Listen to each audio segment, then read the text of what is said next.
اللہ کے جلیل القدر نبی داؤد علیہ السلام نے اللہ کی بارگاہ میں التجا کی کہ باری تعالیٰ میں تیری بارگاہ میں 4 چیزوں کو مانگتا ہوں، طلب کرتا ہوں اور 4 چیزوں سے پناہ مانگتا ہوں، تو مجھے 4 چیزیں عطا کر اور 4 چیزوں سے مجھے محفوظ رکھ۔ تو جو 4 چیزیں آپ نے اللہ کی بارگاہ سے مانگی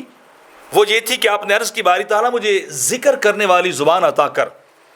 جو زبان تیرا ذکر کرتی رہے،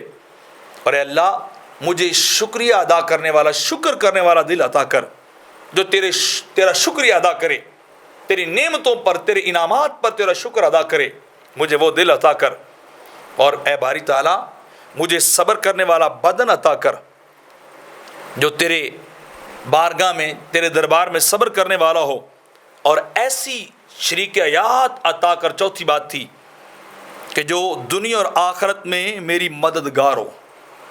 جو میرے ساتھ تعاون کرنے والی ہو۔ اور وہ 4 چیزیں جن سے میں تیری پناہ مانگتا ہوں وہ یہ ہے کہ باری تعالیٰ مجھے ایسی اولاد نہ دینا جو مجھ پر سرداری کرے، مجھے ایسی اولاد نہ دے جو مجھ پہ روب جاڑے، بلکہ ایسی اولاد دے جو میری وفادار اور خدمت کرنے والی ہو، میری نوکری کرنے والی ہو۔ اور دوسری بات جس سے میں تیری پناہ مانگتا ہوں، مجھے ایسی عورت نہ دے جو وقت سے پہلے مجھے بوڑھا کر دے، اس کی ڈیمانڈیں اتنی ہوں، اس کی فرمائشیں اتنی ہوں، اس کے خرچے اتنے ہوں کہ میری پریشانی ختم نہ ہو، اور یہ پریشانیاں مجھے وقت سے پہلے بوڑھا کر دیں۔ اور تیسری چیز جس سے میں تیری پناہ مانگتا ہوں، داؤد علیہ السلام اللہ کی بارگاہ میں عرض کر رہے ہیں کہ باری تعالیٰ ایسی دولت سے تیری پناہ مانگتا ہوں جو میرے لیے وبال جان بن جائے۔ وہ دولت، وہ مال، وہ دنیا، وہ پیسہ، وہ روپیہ، وہ بینک بیلنس، وہ کوٹھیاں، وہ بنگلے،